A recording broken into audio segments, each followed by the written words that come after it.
one disciple who has got a deep interest becoming enlightened, wanted to attend Atma Spurana, went to the Zen master. Atma Spurana means enlightenment intensive, the flowering of Atman, enlightenment. He went to the Zen master. Actually, master was on the third floor. He was walking the roof. This guy was approaching the master. Master, I want to become enlightened. Master just pushed him. From the third floor, he was falling. But the guy had such a deep trust over the master. Even when he was falling, he thought, if master does, it will be only good for me. The deep trust. The story says, yes, he fell on the floor like a flower after flowering. He fell on the floor like a flower after flowering. Understand this one story. For that experience to happen, two things are necessary. One is the master. Another one is the deep trust, deep connection with the master. Only then it will become enlightenment or moksha. Only then a disciple will have enlightenment. Otherwise, he will only die, the physical death. For this to happen, two things are necessary. One is the right master and the deep trust on the master. A deep relationship with the master. I think, at least after the NSP, I can be sure the deep trust has flowered. One thing is sure, what's going to happen I know. The whole program is going to be just like this, sudden shocks, just as I entered.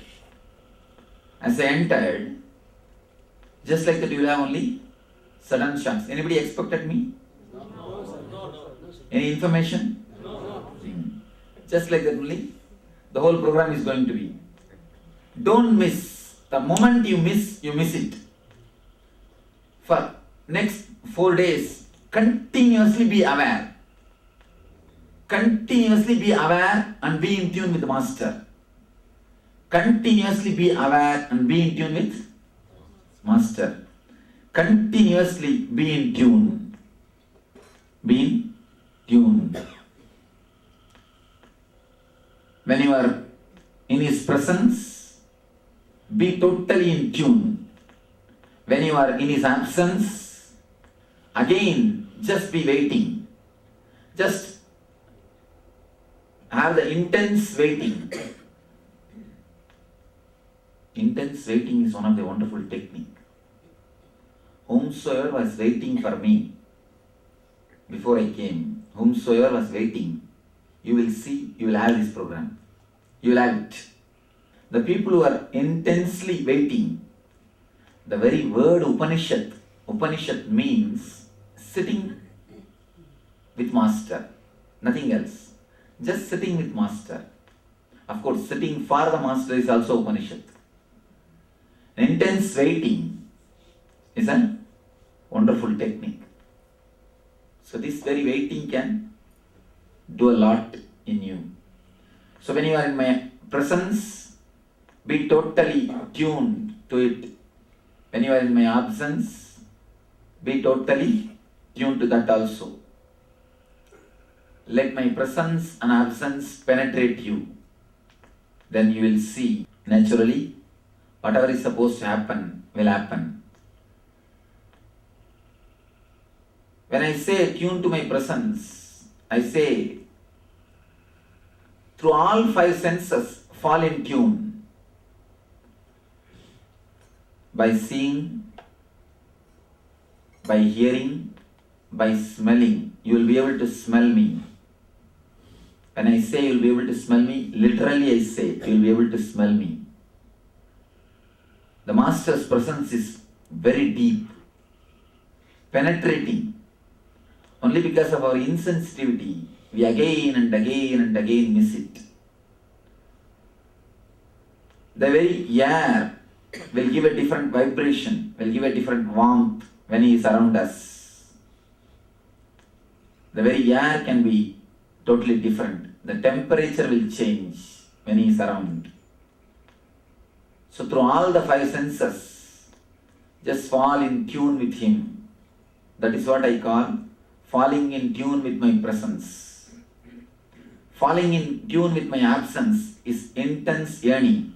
That is what we call in Bhagavata Viragadava. What gopis felt for Krishna. There is a beautiful story.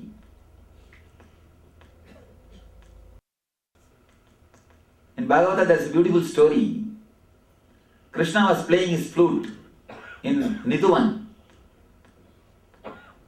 One gopi wants to go there to see him, but it's a midnight. Anyhow, somehow she gathered the courage and slowly she was trying to walk. Just on the footsteps, mother-in-law and husband is sleeping. Mother-in-law and husband is sleeping just outside the gate. So she has actually put 1 foot on the gate, 1 foot on the steps, opened the door. She saw these two guys are sleeping. So just with one hand, she is holding the gate, holding the dwara, and she is thinking how to cross these guys and go. One side, she is just pulled and enjoying the music and the feeling, the intense presence of Krishna. The other side, the suffering, she is not able to go near. The deep suffering one side, the deep joy the other side. Next line of the Bhagavata says, just she fell and became enlightened and left the body. Nothing else. The first sloka says, she stood there thinking how to go. The next sloka explains the joy and the bliss. Third sloka says, she fell, became enlightened and left the body. Fourth sloka says, beautifully, I think tomorrow I'll try to pick up that slokas and bring it here. And I'll read the original slokas, only then you will understand the beauty. The fourth sloka says, by the intense suffering, all our negative karmas, pains have disappeared. She has finished. By intense joy, all our punya karmas, the merits are finished. Both are over. Now there is nothing more to live. Simply she dropped, became enlightened and left the body. When you fall in tune with Master's presence, the intense joy. When you fall in tune with Master's absence, the intense pain, both can purify you and make the miracle to happen in you. Master works in two ways, by giving his presence and by giving his absence. By giving his presence and by giving his absence. Please be very clear. Never think he is not working on you if you are having his absence with you. He is giving his absence.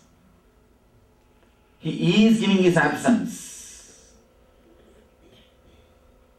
Be very clear. If he makes you forget him, or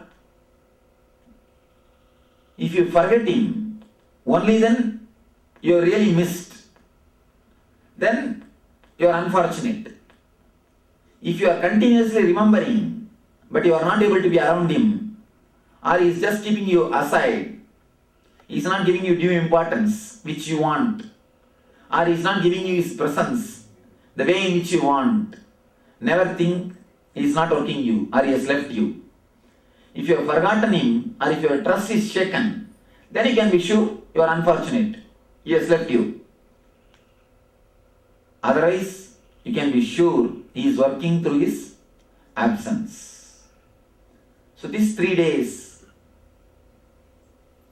you will see, you will have the peak or extreme of my presence. And each one of you will feel, when I enter the hall, something penetrating your body, like a needle. You will see my presence intensely works on you. The other side, you will see my absence also intensely works on you. Even a single moment, when I move, that absence will intensely work on you. In the stairs only, on ASP, the Anya meditation, I was giving instruction. Open the eyes and close the eyes. In Anya meditation, one portion you do opening the eyes, the other portion you do closing the eyes. I was giving instruction, close your eyes and start meditating. One lady didn't close her eyes. I said, I was just showing the mudra, close your eyes, close your eyes. She didn't close. Then I can't give the instruction because others are meditating. It will disturb her. It will disturb others. I called her separately and told, close your eyes and sit. She said, what for? I said, meditate. Now I am seeing what I want to see. I am already seeing what I want to see. I don't want to see anything by closing the eyes. Enough. Even one moment, of course, she was really sincere. Even one moment, she was not able to close her eyes. She said, no, I can't close the eyes, Sandra. I don't want any visions, this is enough. The intense presence also will penetrate, and the intense absence also will penetrate. So naturally, Atma Spurana can happen. Just be totally in the present moment. For next 4 days, drop your cell phones, enough. Drop your cell phones, completely drop your cell phones. Don't even go and talk in the gap time. These 4 days you are not going to have any gap. Please be very clear. In the ASP you had gaps. In the NSP you had gaps. In the ATSP you are not going to have any gap. No gap. It's an intense work. For next 4 days. No cell phone. No. Not only physically, even mentally drop. Mentally also drop. First, drop your inner chattering. Simply drop your inner chattering. Just be. For next 4 days, witness every thought. Any thought comes, don't follow it. Now when my discourse is over, a thought will rise. Let me go to the room. Don't immediately follow. Give a gap. Relax. Witness. Let it come again and again. Let it become strong and move your body automatically. Listen here. Now, the moment the thought comes, let me go to the room, you catch that thought. Your body starts moving. For next 4 days, please don't do that. When the thought comes, let me go to the room. Witness it. Then again it will come. Witness it. Maximum possible time, witness that thought.